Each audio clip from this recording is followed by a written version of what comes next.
안녕하세요. 금요사건 파일 디바제시카입니다. 때는 2009년 6월 4일 자정이 가까워진 늦은 시각에 광주광역시 북구 일곡동의 한 가정집엔 여전히 불이 환하게 켜져 있었습니다. 이 집에 살던 11살 된 아들 정군이 아직까지 귀가하지 않았기 때문이었죠. 정군은 이른 저녁에 집에서 불과 5분 거리에 있는 태권도 학원에 갔었습니다. 하지만 끝날 시간이 훨씬 지나도 아들이 귀가하지 않아요. 부모는 가장 먼저 태권도장에 전화를 했는데 정상적으로 수업 끝나고 집에 갔습니다. 이 대답만 돌아왔죠. 그럼 뭐 친구 집에라도 간 걸까요? 부모는 가깝게 지내던 친구들 집도 모두 수소문했지만 아이의 행방을 아는 사람은 없었어요. 결국 실종 신고를 하게 되죠. 그런데 뜻밖에도 경찰이 가장 먼저 의심한 건 가출의 가능성입니다. 그 이유는 다름 아닌 정군의 말버릇 때문인데요. 아이가 평소에 기분이 안 좋을 때마다 나 집 나갈 거야! 라고 했대요. 근데 11살 된 애가 그렇다고 해서 정말 집을 나갔을까요? 물론 아이 수사를 안 한 건 아니에요. 일단은 같은 태권도장을 다니는 아이들을 탐문했죠. 그 결과 학원이 끝난 후에 정군을 봤다는 목격담이 나오면서 더욱더 납치나 실종이 아닌 자발적인 가출의 무게를 둔 겁니다. 헌데 부모의 생각은 완전 달라요. 애가 평소에 막 집 나갈 거야 라고 했다 해도 이건 투정이잖아요. 그리고 무엇보다 가출까지 할 만한 어떤 갈등이나 계기가 최근에 전혀 없어요. 근데 경찰은 가출이라고 하지.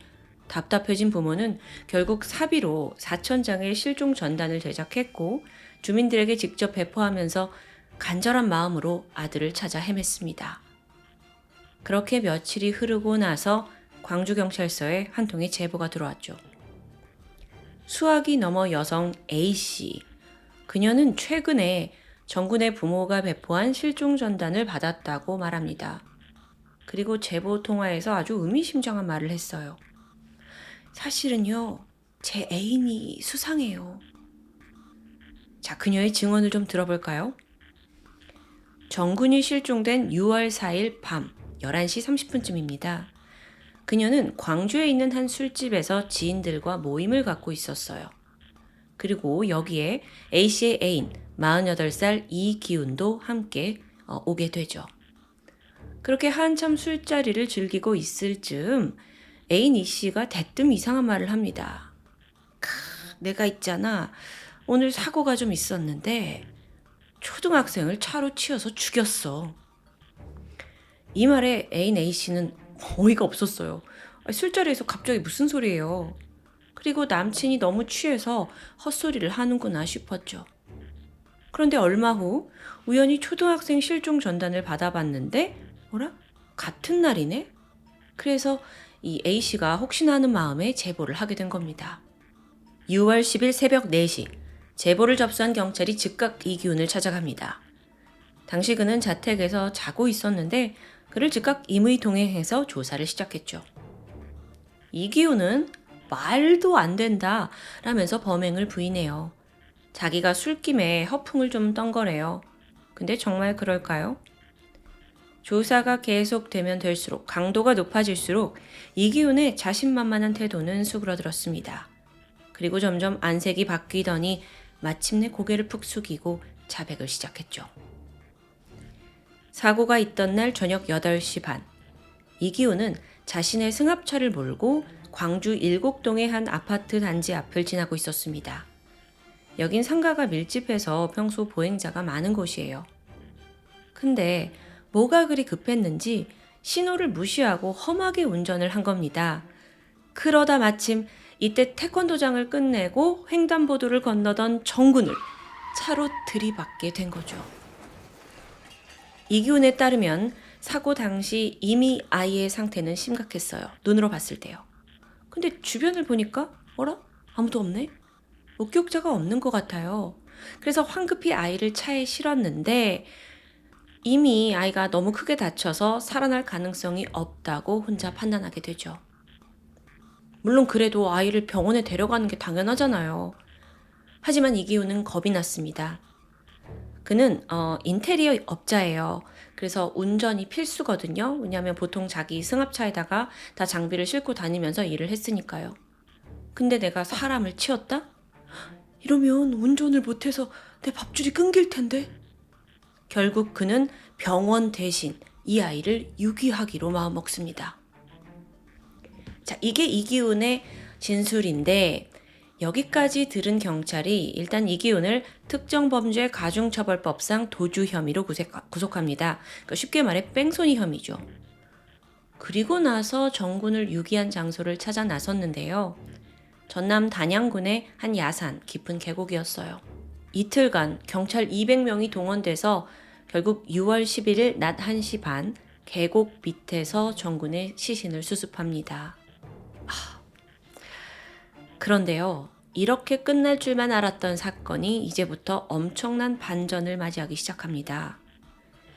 일단 찾게 된 정군의 시신을 살펴보니까 수상한 점이 있어요.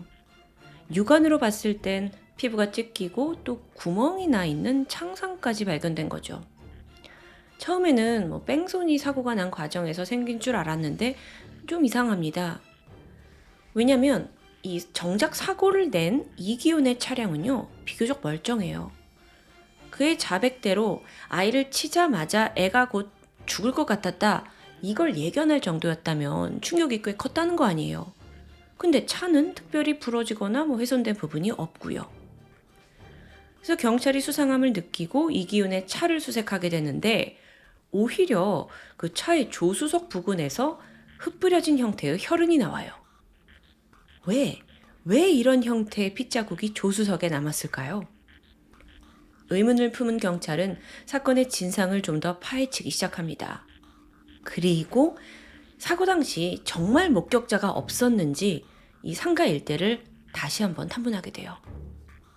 그러자 기적적으로 그날 교통사고를 봤다는 한 고등학생이 등장했어요. 17살 여고생인데 우연히 승합차가 초등학생을 치는 장면을 봤다는 거예요. 그런데 그녀의 증언은 이기훈의 자백과는 완전히 달랐습니다. 끽 하면서 정군으로 보이는 초등학생이 차량에 부딪히긴 했어요. 그런데 아이가 금세 스스로 벌떡 일어났죠. 약간 머리에서 피가 나는 듯 했지만 분명히 혼자 걸을 수 있었다고 합니다. 사고가 나고 아이가 겁을 먹었는지 오히려 막 상가 쪽으로 달려가는데 이때 승합차에서 남성이 내리더니 급하게 아이를 따라가서 붙잡습니다. 그리고 아이를 조수석에 태우고 사라졌죠. 와, 충격이에요. 이거 완전 스토리가 지금 다르거든요. 이기훈의 자백과 달리 사고 직후 정군의 상태는 결코 심각하지 않았어요. 스스로 벌떡 일어났으니까요. 이 증언을 토대로 경찰이 다시 이기훈을 추궁했죠. 그러자 그는 또 한 번 고개를 떨굽니다. 그제서야 너무도 추악하고 가슴 아픈 이 사건의 전말이 세상에 드러나요. 일단 그가 사고를 낸 당시 이기훈은 음주운전 상태였습니다. 심지어 무면허였고요. 과거 2005년 3월에 이미 제주도에서 음주운전을 한번 걸려서 면허가 취소됐대요. 그러다 2년 뒤인 2007년 7월 전남 장흥에서 또 무면허로 운전하다가 적발되면서 2년간 아예 운전면허 시험 응시 자체가 금지된 상태입니다. 그나마 2008년 6월에 운전면허 취소가 사면이 되긴 했거든요. 근데 아직 시험을 보지 않아서 여전히 무면허 상태인 거죠. 근데 인테리어 업자잖아요. 그래서 맨날 자재를 차에 싣고 다녔고 그러니까 여태까지 줄곧 무면허로 다닌 거예요. 거기에 음주 운전까지 또 인사사고까지 내게 된 상황. 목격자의 말처럼 사고 직후 정군은 경상을 입었고 비교적 괜찮았습니다. 이기훈 또한 처음엔 이 아이를 병원에 데려갈 목적으로 조수석에 태웠고요. 또 실제로 가까운 병원 응급실에 아이 데리고 갔어요. 저녁 8시 40분 아이와 함께 병원에 들어가는 모습이 CCTV에 남아 있습니다. 그 영상을 보면 정군은 너무도 씩씩한 모습으로 잘 걷고 있더라고요. 근데 여기서 예기치 못한 상황이 벌어졌죠. 시간이 늦어서인지 하필 해당 병원의 MRI 진료가 마감됐다는 겁니다. 그래서 이 병원에서 다른 병원을 좀 가보셔야 할 것 같아요 라고 권유를 했고, 이기훈이 알겠다면서 아이를 데리고 병원을 나서요. 그리고 바로 이 순간 이기훈이 마음을 바꾸게 됩니다. 이 모든 일을 그냥 벌어지지 않았던 것처럼 만들려면 이 아이를 죽여야겠네? 이런 말도 안 되는 끔찍한 생각을 갖게 된 거예요. 아니, 방금 전까지 병원에 아이를 데려다 준 사람이 왜 갑자기 마음을 이렇게 바꾼 걸까요? 전문가들은 이기훈이 일관적으로 그 순간을 모면하려는 습성이 있다고 지적했어요. 사실 정군을 병원에 데려가긴 했는데 그것도 상식적으로 어떤 선의는 아니었다는 거죠. 사고를 본 목격자가 없었다라는 전제하에 일단 이 상황을 좀 피해보자, 모면하자라는 생각에서 그냥 차에 태웠을 수 있다는 분석. 이걸 뒷받침하는 증거로요, 그는 병원에 가는 내내 정군의 부모에게는 전혀 연락을 하지 않았습니다. 보통 같으면 그래도 애를 치웠고 애가 다쳤는데 부모님 연락처 뭐니? 라고 묻고 그 상황을 알리지 않았을까요? 게다가 병원에서의 행동도 수상합니다. 어쩌다 다쳤는지 사고 경위를 설명한 게 아니라 다짜고짜 저기 MRI 찍을 수 있어요? 라고 물었다고 해요. 즉 이건 검사를 통해서 아이가 지금 멀쩡한지만 확인하고 싶었던 거죠. 근데 그게 좌절됐잖아요. 그러니까 극도의 스트레스가 몰려옵니다. 이걸 어쩌지? 그러다 결국 최악의 선택을 하고 마는데, 여러분, 그 시간이 병원에서 나와서 자기 차를 타기까지 고작 2분이었어요. 그 2분 만에 마음을 바꾸게 된 거죠. 이후 이기훈은 다른 병원으로 가는 대신 외진 시골길로 차를 몰았습니다. 그리고 정군도 그제서야 이상함을 느꼈는지 불안에 떨면서 막 울먹였죠. 아저씨, 살려주세요. 하지만 이기훈의 마음은 쉽사리 변하지 않습니다.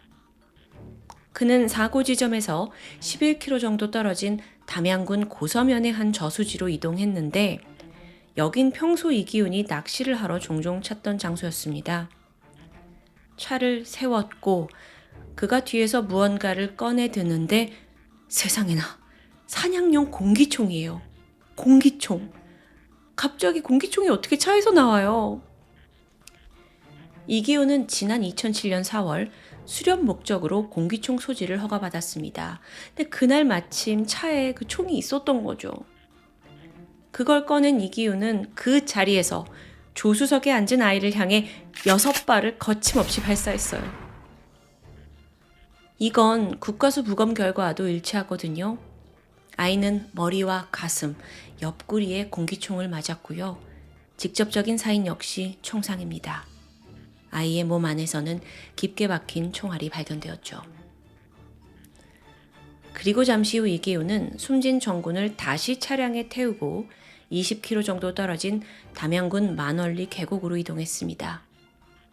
피를 흘리고 쓰러진 그 작은 아이의 시신을 양손으로 들고는 숲길을 200m 정도 더 올라갔고요. 그리고 계곡 아래로 던진 거예요.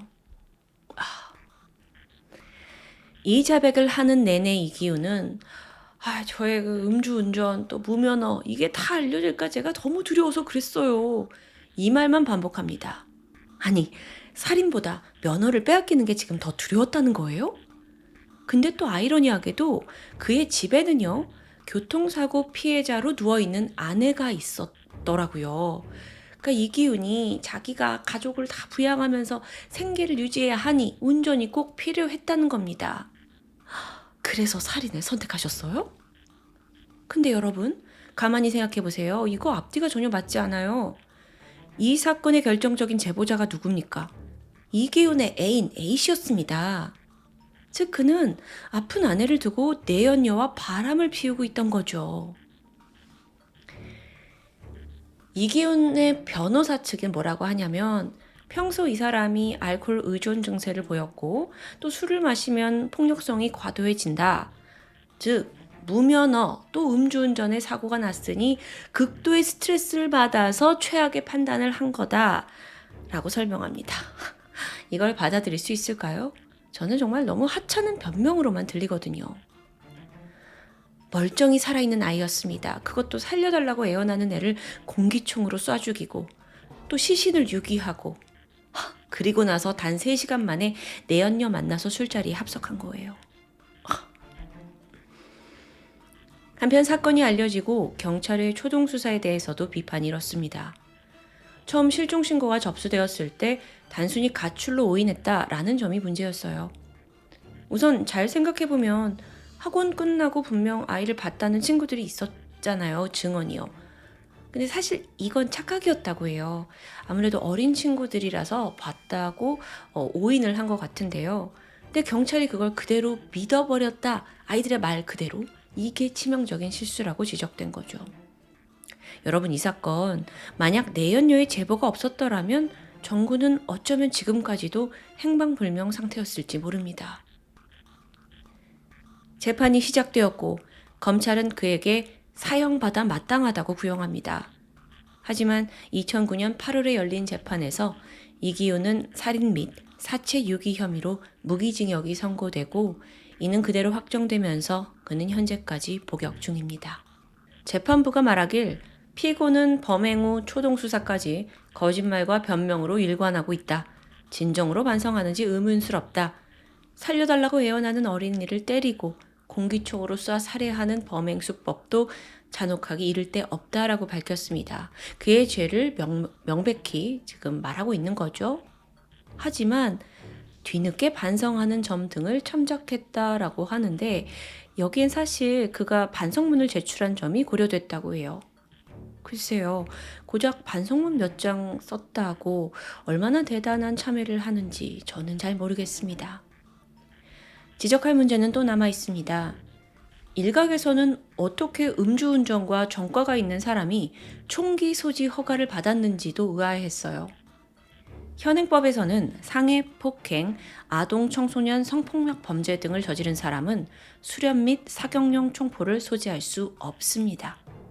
하지만 이 기준에 음주운전은 빠져 있더라고요. 이건 그만큼 음주운전을 가볍게 생각하는 우리의 사회상이 반영이 된 거겠죠. 음주운전자들은요, 상습적인 경우가 많습니다. 충동성이 강하고 알코올 중독의 가능성도 높죠. 전문가들은 음주운전은 단순한 실수가 아니라고 지적해요. 이미 1차적으로 잘못을 선택을 한 만큼 2차, 3차 무거운 범죄로 이어지는 원인이 되니까요. 해당 사건이 발생하고 15년이란 시간이 흘렀습니다. 과연 그 사이에 우리 사회는 얼마나 성숙해졌을까요? 그 사이에 또 다른 잠재적인 이기운들이 도로를 점령하고 있는 건 아닌지 저는 너무도 두렵습니다. 지금까지 금요사건 파일 디바제시카입니다. 안녕하세요. 금요사건 파일 디바제시카입니다. 2015년 2월 25일 아침 8시 14분 세종시 장군명 금암리에 위치한 한 편의점인데 이곳은 인근에 대학교가 있어서 학생들이 자주 오가던 장소죠. 평소처럼 손님들이 닥칠 아침 시간에 갑자기 편의점에서 불길이 피어올랐습니다. 다행히 연기를 목격한 주민의 신고로 머지않아 소방관이 출동했죠. 그런데 여기서 작은 혼란이 있었습니다. 이 근처에 같은 브랜드의 편의점이 2곳이 있었는데 하나는 화재가 난 곳이고 또 다른 곳은 대학교 바로 밑에 있던 곳입니다. 전화상으로 대학교 근처 편의점이에요. 이렇게 접수를 받은 소방대가 위치를 혼동했고 이후 현장 도착이 다소 늦어졌죠. 어쨌든 소방대원이 제대로 편의점에 도착한 뒤 화재는 금세 진압됩니다. 하지만 끔찍한 사건은 이제부터입니다. 편의점 내부에서 52살의 남성 송씨가 쓰러진 채 발견됐기 때문이에요. 그는 이 편의점 사장이었는데 이미 숨을 거둔 상태였죠. 그런데 문제는 사인입니다. 화재로 숨진 게 아니에요. 놀랍게도 그의 몸에서는 총상이 발견됩니다. 경찰은 이게 보통 사건이 아님을 즉각 인지했죠. 아니, 총상이라뇨. 강력 사건입니다. 아니, 그럼 화재는요? 범인이 총으로 피해자를 살해한 후 일부러 방화를 한 거라고 볼 수 있겠죠. 일대를 수색하던 경찰은 머지않아 수상한 차량 한 대를 발견했어요. 편의점에서 불과 약 100m 정도 떨어진 가까운 곳에 있었는데 산타모 차량이었죠. 내부를 살펴보니까 안에 사냥용 엽총 한 정이 들어있었습니다. 본능적으로 이 차의 주인이 용의자라는 게 직감됩니다. 하지만 차주는 이미 사라진 상태였고요. 세종시에서 벌어진 이 총격 사건은 여기서 끝이 나지 않습니다. 같은 날 오전 이 화재가 난 편의점에서 약 50m 떨어진 가정집에서도 총에 맞아 사망한 시신이 발견되었어요. 그것도 무려 2구나 말이죠. 집 안방에서는 74살의 남성 김 씨가 발견되었고 또 그 집 앞에 세워진 승용차에서 50대의 남성 김 씨가 숨져 있었습니다. 이 두 사람은 부자지간이었어요. 사건이 발생한 시각은 편의점에서 불이 나기 직전이었죠. 그러니까 먼저 발생한 거예요. 자, 정리해보면 범인이 먼저 가정집에 와서 2명의 남성을 각각 총으로 쏴서 죽인 후 마지막으로 편의점에 가서 주인 송 씨를 살해한 후 불을 지르고 달아난 정황입니다. 아니, 저기 피해자 3명과 총을 휘두른 범인 이들이 다 알고 있는 사이였을까요? 일단 범인은 금세 특정되었습니다. 여기에선 가장 중요한 단서가 있죠. 바로 차에 남아있던 엽총인데요. 여러분, 우리나라에서는 총포 도검 화약류 단속법에 따라서 총기를 경찰서에 신고하고 거기에 보관을 해야 합니다. 출고를 할 때도 경찰서에 수렵 신고를 해야만 가지고 나갈 수 있고요. 문제의 엽총은 사건 당일 새벽 6시 26분 공주경찰서 신관지구대에서 출고된 기록이 고스란히 남아 있었어요. 이 총기의 주인은 50세 강 씨였고요. 그는 그날 엽총 2정과 실탄 32발을 찾아갔다고 합니다. 자, 그가 범인일 확률이 높아 보여요. 그런데 경찰이 우려하는 건 다른 거였습니다. 총 2정을 가져갔잖아요. 즉 현장에서 발견된 엽총 말고도 그는 지금 또 다른 엽총 1정을 소지한 상태입니다. 추가적인 총격 사건이 벌어질지도 모르는 아주 위험한 상황이죠. 때문에 인근 군부대까지 총동원되었고 일대 진입로를 봉쇄하면서 범인 추적에 총력을 다하게 되는데, 그런데 마침 아침 10시 6분 이 화재가 난 지 2시간 만이었는데 편의점에서 약 4km 정도 떨어진 금강의 갈대숲에서 변사체가 발견됩니다. 신원 확인 결과 그는 경찰들이 쫓고 있던 용의자 강 씨였죠. 사체는 머리에 총상을 입은 상태였고요. 그의 배 위에는 엽총 1정이 놓여져 있었습니다. 이동 거리로 추정해봤을 때 총격 사건을 벌이고 약 1시간 후인 아침 9시 반에 스스로 목숨을 끊은 것으로 보입니다. 이렇게 용의자가 사망하는 바람에 취조가 불가능한 상황입니다. 도대체 강 씨는 왜 하루아침에 3명을 살해한 건지 경찰은 강 씨와 피해자들 간의 관계에 주목했어요. 그러다 보니 이 꼬이고 꼬인 관계 속에 중심에 있는 한 여성이 떠오르게 되죠. 그녀는 바로 편의점 사장 송 씨 외에 이곳을 함께 운영하고 있던 여주인이었습니다. 48살의 김 씨였죠. 송 씨의 현재 연인이기도 했는데 또 한편으로는요, 이 앞서 집에서 숨진 부자의 딸이자 여동생입니다. 범인과는 무슨 관계였냐고요? 죽은 강 씨와는 과거 연인 사이였죠. 자, 정리를 하자면 강 씨가 헤어진 연인 김 씨에게 앙심을 품고 그녀의 현재 애인 편의점 사장과 또 근처 자택에 살고 있던 아버지와 오빠까지 모두 살해한 정황입니다. 이 비극이 일어났던 당시에 김 씨는 다른 지역에서 세종 쪽으로 돌아오고 있던 중이었다고 해요. 그래서 화를 면할 수 있었던 것으로 보이고요. 과거의 강 씨와 김 씨의 관계는 꽤나 진지했던 것으로 보입니다. 이들은 오랜 기간 동거를 했는데 사실혼 관계나 마찬가지였다고 해요. 하지만 사건으로부터 1년 6개월 전인 2013년 8월 이별했습니다. 이별한 지도 꽤 시간이 지난 거예요. 그런데 헤어지는 과정에 잡음이 있었죠. 두 사람이 사실혼 관계이다 보니까 아무래도 함께 축적해온 재산이 적지 않았어요.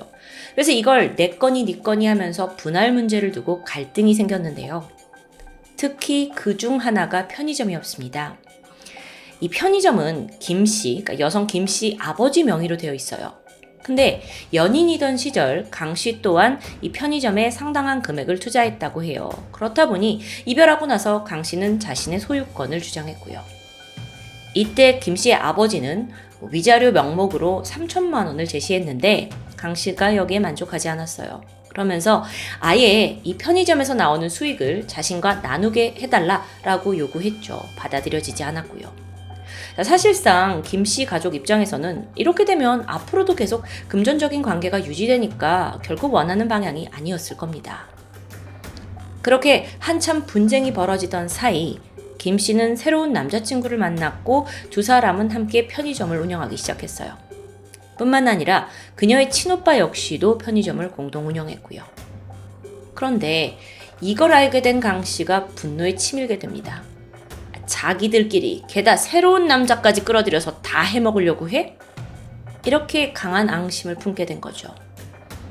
이후 그는 계획을 세우기 시작하는데요. 당시 그는 자신의 거주 관할지인 수원 태장파출소에서 산양농 엽총 2정을 보관하고 있던 상황입니다. 그런데 2015년 2월 23일 돌연 여기에 있던 엽총을 사건 현장과 가까운 충남 공주경찰서 신관지구대로 옮기게 돼요. 그러면 이제 엽총은 여기에 보관이 되게 되는 거죠. 그로부터 이틀 후인 2015년 2월 25일 새벽 6시 25분 그날 강 씨는 수렵복을 다 챙겨 입은 채로 신관지구대에 도착합니다. 그리고 엽총 2정을 출고하게 돼요. 여기까진 법적인 문제는 전혀 없습니다. 그날 지구대에서 찍힌 모습을 좀 볼까요? 그가 경찰서로 들어왔죠. 새벽 6시입니다. 그리고 이제 기다리다가 엽총 2정을 지구대에서 출고하게 됩니다. 사건 직전에 지구대에 도착해서 벌어진 일이었어요. 이때 당시만 해도 경찰분들은 앞으로 어떤 일이 벌어질지 전혀 예상하지 못했겠죠. 이후 강 씨는 자신의 차량을 타고 곧장 세종시로 향했습니다. 그리고 가장 먼저 전 애인 김 씨 집 근처에서 대기하기 시작했어요. 아침 8시 김 씨의 오빠가 출근을 위해 집 밖으로 나왔고 차에 올라탄 순간 강 씨가 엽총을 당겼고 그대로 살해합니다. 근데 하필 그날 차에는 김 씨 오빠만 있던 게 아니에요. 아들도 함께 있었죠. 그나마 강 씨의 목표는 오직 오빠였기 때문에 아들은 건드리지 않고 오빠만을 조준해 살해했습니다. 이후 그는 거침없이 집 안으로 들어갔어요. 그리고 아침 식사 중이었던 김 씨 아버지를 마주했고 즉각 총으로 살해합니다. 사실 이때 현장에는 아버지의 지인도 함께 밥을 먹고 있었다고 해요. 하지만 그는 쏘지 않았죠. 이후 강 씨의 폭주는 계속됩니다. 다음으로 차를 몬 곳은 얼마 떨어지지 않은 문제의 그 편의점입니다. 문을 열고 들어가서 김 씨의 현재 애인 그 송 씨를 마주쳤고 끓어오르는 분노에 또다시 방아쇠를 당겨요. 그렇게 처참한 살상이 끝나고 웬일인지 그는 그냥 떠나지 않았어요. 그리고 편의점 곳곳에 신호를 뿌린 뒤 불을 붙이고 도주했죠.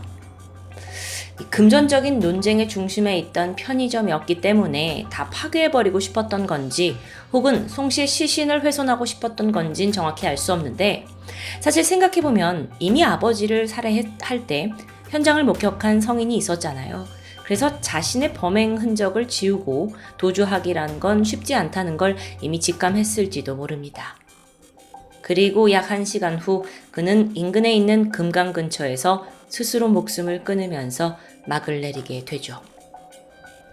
경찰은 강 씨가 사전에 범행을 철저히 계획한 것으로 보았습니다. 미리 사건 현장과 가까운 데다가 총기를 옮겨둔 점, 이게 가장 강력했죠. 또 피해자들을 공격하는 과정에서 오로지 그들만을 조준하고 살해했다는 점에서도 이게 단순히 우발적으로 끌어오른 살기를 참지 못했다고 보긴 힘드니까요. 하지만 정작 용의자가 사망하게 되면서 범인이 사망하게 되면서 이 사건은 공소권 없음으로 종결됩니다.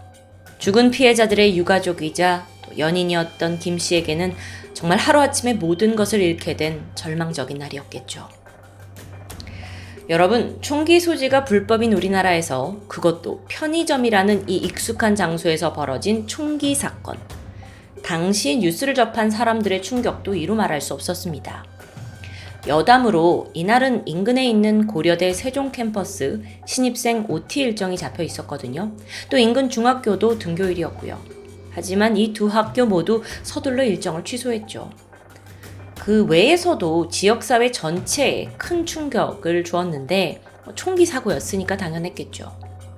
한편 범인 강 씨가 총기를 입고한 이 충남 지역엔 수렵이 가능한 지역이 없다고 해요.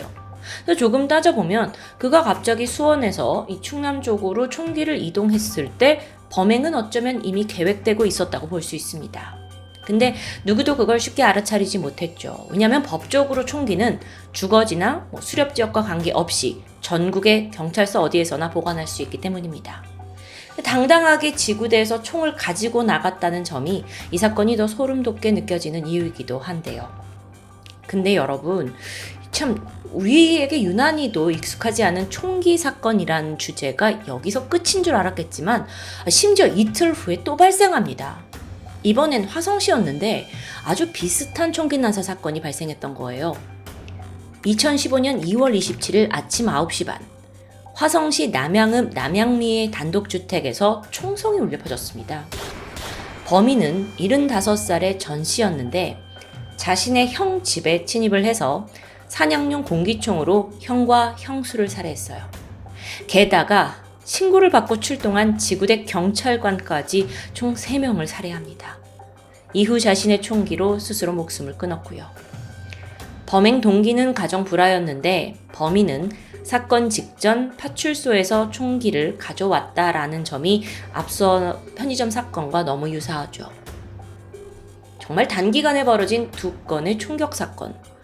즉각 국내 총기 관리 실태가 이거 문제 있는 거 아니냐라는 지적이 잇따랐습니다. 두 사건에서 밝혀진 맹점이라고 한다면 일단 경찰서에서 총기를 보관하긴 해도 막상 가지고 나간 다음에는 규제할 방법이 없다라는 점이겠죠. 애초에 총기 소지 허가 제도를 더 까다롭게 바꿔야 한다는 주장도 생겨났습니다. 근데 여러분, 이 총기 문제가 참 한국에선 워낙 낯설어요. 그러다 보니 사실 이 사건뿐만 아니라 우려하는 목소리조차 크게 공론화되지 못했습니다. 이게 참 안타까운 부분인데 소 잃고 외양간 고친다고 더 많은 총기 사고가 발생해야 그제서야 허둥지둥 규제를 강화하는 걸까요? 모르셨겠지만 실제 국내에선 매년 10여 건 이상의 총기 사건 사고가 지속적으로 발생하고 있습니다. 여기에 더해 최근에는요, 불법으로 해외에서 총기 부품을 반입한 후에 이걸 다시 조립하는 경우도 늘고 있다고 해요. 이렇게 되면 누가 어디서 어떤 불법 총기를 소지하는지도 제대로 알 수 없는 상황이죠. 총기 사고. 이건 해외 뉴스에서나 들었지 한국의 문제는 아니라고 여겼습니다. 어쩌면 안전하다고 마음 놓고 있는 지금 이 순간이 사각지대는 아닐까요? 저는 사건 자체가 그저 비극으로 끝나선 안 된다고 생각합니다. 사회의 약점을 침투한 부분을 찾아내고 그걸 바로 고쳐야만 이렇게 사건을 되짚는 것도 더 의미 있는 일이 되는 거 아닐까요? 총기에 대한 안전교육은 물론이고 까다로운 소지 허가, 당국의 철저한 관리와 단속이 절실한 타이밍입니다. 지금까지 금요사건 파일 디바제시카였습니다.